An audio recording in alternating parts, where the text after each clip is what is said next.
I'm Kim Edelson with FamilyBusiness.org, and today I'm with Sarah B. Stern, whose name is a sentence, and she is the former director of the Family Business Center at the University of St. Thomas in Minnesota. And she's been an EOS implementer since 2015. She grew up in a family business and got her first real paycheck from one too. Thanks for being with me today, Sarah. Thanks for having me. This is awesome. So what is EOS implementer, really quick? Yeah, EOS, lots of people think of it as a chapstick, which it is, but it stands for the Entrepreneurial Operating System, which sounds like a software, but it's not. It's a set of very simple tools based in real life use and real experience to help entrepreneurial companies get really clear on where they're headed, be accountable to get to that vision, and then have a healthy team. Oh, excellent. And we'll have to have you back to talk more about that in the future. But today we're talking about family businesses, the dynamics. We got some fun questions for you too about the royal family and the show Succession. But first, let's start talking about your book. Why did you create a book for spouses of family business owners? The number one reason I did it is because I kept saying someone should write a book about spouses of family business owners, and nobody did. So I decided to. But what really caused me to want that is in so many conversations for so many years, I'd be talking to a family business owner or a family business leader, and they'd say, well, even though Uncle Harry is causing major problems in the family business, I can't fire him because dad said, or grandma said, or mom said. And I realized that there are all these people who are married to family business owners who have good hearts and really good intentions, but they're sowing the seeds of dysfunction and they're actually causing problems without realizing it. And I wanted to give them a peek into the door of family business so they could hopefully stop doing that to the family business. Oh, I know. I've heard about lots of problems too, even in our own family business. I always would say like they're managing from the bedroom. That's so good. That's such a good term. And that's exactly what I'm hoping. They're going to keep doing it, and they probably should be, but hopefully can have a different way of thinking while they're doing that. Oh, excellent. And have you seen your book actually have impact? I have, and I'm really, really happy about that. Yeah. Oh, that's wonderful. It is. It's very needed and it's so unusual. So thank you for that contribution to the field. So what is the one thing you wish family business owners knew? Mm. Right off the bat, I love the three-circle model from Harvard. And I wish it was more of a household name. I wish every family business owner and people in family businesses were walking around with that super simple model in their heads.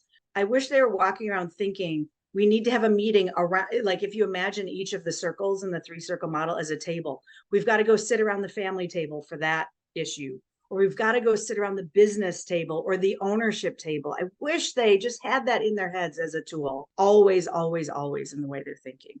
Oh, that's really good. I totally agree. And they'd understand the different perspectives. And I like almost like, what hat are you wearing? What should you Yes, be coming yes, from? And, yes. you're very well known for working with family businesses. Why do you enjoy it so much? Well, when I worked at the university, the students who came out of family businesses were the hardest working, the most mature, the most strategic. Like, I just know family businesses, they create amazing people, whether they're a member of the family. And of course, they don't get credit for that. They look like yahoos on TV and stuff, but that is not my experience. So I just love the people. And I think they're so incredibly brave. They'll sit in a meeting on a Wednesday and then be at a 2-year-old's birthday party on a Thursday, and they have to wear all those hats all the time. They're just so incredibly brave. The other thing is, I was raised by parents who instilled in me, you have to make a difference. You have to make a positive difference. And it occurred to me probably 15 years ago that the way to make the biggest difference in the whole wide world is to help family businesses be good at what they do, because they're the most common type of business. Oh, they Yeah, don't get enough credit. And a lot of they them don't. do the work anonymously. But when you think about the communities, you know, e- every soccer team is sponsored Yes. usually by a family business. Where do you drop off your toys at the holiday time, Toys for Yeah. Tots? It's Yeah. always a family business. All the schools that having the auctions. You can't just Yes. go into Walmart and even though that is a family business, but it's hard getting that person Yeah. who's going to give you the gift card to then auction to raise money for whatever the cause Yeah. is. No, they give more generously on the community level, national level, state level, and country level than any other people. It's just, you want to make a difference, help a family business. Oh, I love that. And what do you, to you, what does it mean to be a healthy family business? Family businesses get all of this, again, bad PR, if you will, for fighting and drama and all that kind of stuff. What I would say a healthy family business is a family that does have probably high levels of conflict, but productive conflict. They're willing to say, I disagree with you, or I don't know if that family member is the right person to lead the company, or they're willing to really dig in and say things to each other versus say it to everybody else and not the person who needs to hear it. That's what it really means to me. Well, I know, I always get nervous when you hear, and I bet you do too, from what you said, a family that says, we never have conflict. Oh, that's not healthy. Yeah, I'm like, oh no, I'm sorry, is what my response is. I know. So Yeah, teaching them functional conflict, like you said. And yeah, so I've heard that you don't meet one-on-one with family members in your work, which is a little yeah. unusual. Why? Part of it is because the work that I do is with companies that have signed up either to sit around the table with me and implement EOS in their company, or they're sitting around the table with me to implement my system around ownership. And the whole process is defined on the idea of sitting around a table and saying what you're thinking directly to each other. So if a company has massive conflict and they can't talk, what I have to offer doesn't help them. So I know there are advisors out there who are dealing with that big conflict, and they might really need to have some of those one-on-one conversations. So the other reason I don't do it is, I already said the three-circle model. That's one shape that I'm a big fan of, that three-circle Venn diagram. But a shape that I'm not a fan of is the triangle, and people triangulating relationships. And I don't want to have that be part of my relationship with a family where I'm sitting there knowing something that nobody else knows. I just don't want to participate in that, because I want to undo triangles and I want my work to help them undo it. Oh, that's very interesting, very neat. And why are you so picky about calling ownership meetings instead of family meetings? I want to take the unnecessary conflict out of family businesses and put the great conflict in there. And because I love that three-circle model so much. And what I've found is a lot of people go sit down for a meeting that they're calling a family meeting. But what they're actually discussing is the ownership of the business. Who's going to run the business? Are we selling it to you, or are we giving it to you? Who gets to buy it, or who gets to have it gifted? But I'll make up a pretend family. It's mom and dad and 3 kids who are all married. And they sit down for a family meeting. None of their spouses are invited. And maybe their adult children aren't invited. And then they feel really put out. Like, why aren't I a member of the family? Why don't I get to come? When you call it an ownership meeting, well, of course you're not there. You're not an owner. It's the owners talking.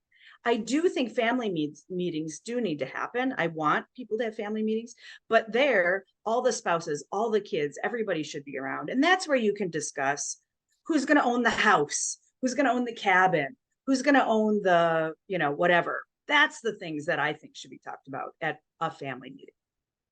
And I have to ask, just because you have the book on spouses and you mentioned spouses, I'm assuming in your ownership meetings, you want owners there. I want owners there. Yes. And I will say, sometimes I will say it's really healthy to have future owners there. So let's say it's my family. I have 2 sisters, mom and dad.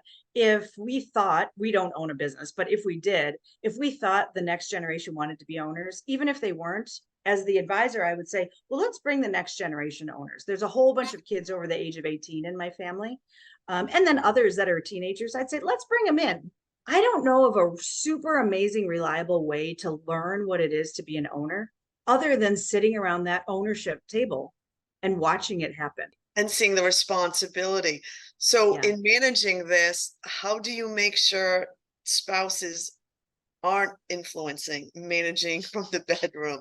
Yeah, I don't try to stop that managing from the bedroom because I don't think it's possible to stop it. But what I do want is to give those spouses the tools to understand why, let's say, all three of their kids who have different jobs should not get paid the same amount of money.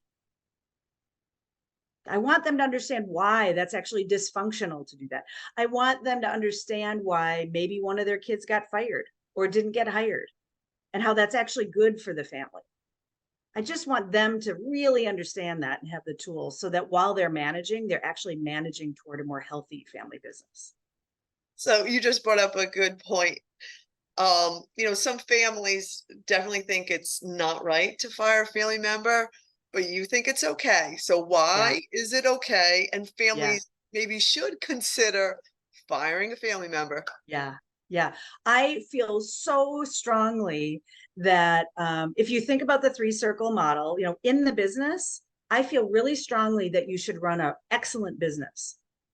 And excellent businesses have to fire people sometimes. And the reason for that is well-run businesses have a greater profit, and greater profits tend to help families a lot. So as the family business gains in profitability and growth, though, you get all those other family members wanting to come in and want their share, their Yes. chance of opportunity, regardless of their skills. So Yes. how do you help families deal with that? Yeah, there's two things I say. I also say I think it's a-okay to be an owner and not work in the business, which is a somewhat controversial opinion that I have. But if a family wants to say, yeah, we want to share the wealth, you can make people owners, again, gift it or sell it to them. I don't think you have to work there to be a great owner. The other thing I say is this: when you're running a really great profitable business, you will have a nice pot of gold in the family circle, and you can share the wealth there with family members. You just don't have to employ them and potentially risk a great business to share the wealth with all the family. Oh, that's great advice, and even more importance of understanding the three circles: Yes. family, ownership, and employment. And there are ways for you to keep those people maybe out of the business who aren't going to contribute, Yeah. but then still share your wealth and the Yes. generosity Yes. in other ways, vacations or using homes, planes, whatever the resources of Right. family are, right? Yes, exactly. Oh, really Yeah. nice. And so let's have some fun questions now. Okay. So why did the HBO show Succession bother you so much? This could be an hour, but I'll try to make it short. The number one reason is it banged the drum of every stereotype about family business that it could. A lot of people were like, oh, it's so creative, it's so wonderful. I was like, there's nothing creative. Sorry, writers. They didn't even go a second off the beaten path of the generic story of a dysfunctional family business. And I wanted, well, in my dream, there'd be a TV show about a highly functional family business. And actually, I think I found one. You couldn't help being a family business person. You're rooting for the family. And then when Right. I saw I think it was the writer director say it was always written as a tragedy. I was like, oh, I wish I knew that in the beginning. I would have Yeah. watched it. I just skipped it. Yeah. Like they Yeah. never wanted it to end well for the family. And my Yeah. husband was so funny because I was very mad at Shiv. And he's like, how'd you not see this coming? Her name was Shiv. Well, he has a point. He has a point there. But yeah, I would love a family business story that is not a tragedy. We've seen that. So I Yeah. teach a course examining family business through film. So tell me, you said you think you found one that might be somewhat inspirational. Kings of Fish. And it's not as popular or as well known as I wish it was. So maybe we could start it right here. They have a show. I think it's primarily on YouTube. And their episodes are short, 6, 8, 9, 12 minutes. Really fun. And it's about the family that runs the San Pedro fish market. So what are some of the things you've seen that are just inspirational and you like seeing Yeah. we haven't seen in shows like Succession? So one of the things I love is they do have conflict with each other. And it's that healthy conflict I was talking about. They're passionate. They have a shared vision of where they want to go, and they're willing to have that conflict with each other. The other thing I love is they've pivoted over time. They've seen changes. They've had major changes that they did to the business, and then others that came externally and they had to respond to. So they're entrepreneurial instead of just stuck on What did great grandpa do? We have to do that. Oh, that's fantastic. I think we should all watch it, have some homework, and hopefully get some inspiration. So I Yes. assume, are they one of your favorite family businesses? Any others that you Oh kind of my look God. to, even if they're not in media? Yeah, they are my favorite. Many would probably disagree with me, but I also love the Osbournes. I devoured that show too. Me too. I just, again, they had conflict, but it was full of love too. I also loved the show Cake Boss, which I don't think is on anymore. Again, they were growing. They weren't just stuck on we have to do it the old way. But in that one, there was a thread of keeping their eyes on how it was, thinking about values and how do we do it, and kind of what's the heart inside of this business, even as it changed and grew like crazy as you watched it on the TV show. So why does the royal family's method of succession drive you so crazy? Well, I mean, it's just the oldest kid, period, right? That's the answer. And that drives me nuts. It's doesn't matter if that kid is interested, capable, willing. None of that matters to them, and it drives me crazy. And I think I understand that that started to prevent wars, and I like that. It just feels like they jail that person generation after generation after generation. And I've seen that happen in the family businesses, I know, and those people really suffer, the ones who just have to have that job. I get it a little bit from the parent side too, because you don't want to choose between children. Sophia's Choice, that was a movie. For example, yeah, For yeah, example, not a family yeah, business. You know, what I mean, no parent want you're not supposed to evaluate, children. That's yeah, the family sphere. So it's a yeah. very difficult. So Yeah. last pieces of wisdom. I know you have a lot of them, and this has been such a fun interview with you, Sarah. You were just saying, a parent doesn't want to pick between their kids, who's going to be the lead dog or who's going to be the head. And here's what I like to say to family businesses is please think about, and you mentioned this early in our conversation, what hat are you wearing? Ideally, when you're picking who should lead your business, you're wearing the business owner hat or the business leader hat, and you are looking at candidates. You are not looking at your children, even though they might be your children. Ideally, you're thinking, I want to run a great business, that this business can support my family and all the families that work here. Let's find the ideal candidate. And that all sounds like a nice idea, but let me give you an example of this. I was working with a family business. We were working in the business circle using EOS, and they were trying to figure out who would be the future leader of the sales team.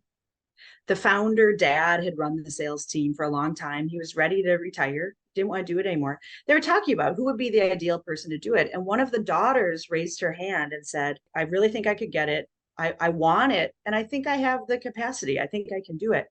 And the dad was saying, oh, no, I don't think so. I don't know. I don't know. And she started to cry. And I just took a moment. I said, I want to be clear who's talking to whom. Like, is this the owner talking? Is this the business leader? Is this the sales leader? Or is this dad?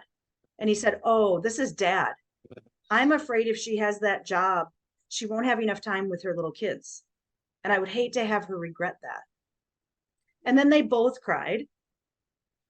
And then I said, what does the owner of this business think? Who does he think should run the sales team? And he said, I can't think of anybody else in the world I would trust more than her. Because if dad's trying to talk daughter out of a job, daughter starts to think her dad doesn't believe in her. And she starts to wonder about her capabilities. And she starts to think, like, haven't I been showing him for 7 years that I can do this? But if it's dad just saying, I'm worried about your time, that's a different thing that can get figured out. Sarah B. Stern, who isn't too stern. I love it. We're going to have you back. Keep doing the amazing work you do with family businesses. You're Oh, such you an too. asset to our community. Thank you Oh, so much. thank you, Kim. I really appreciate this time, and keep doing this the way you're doing it, because you make it accessible and you make it make sense to people.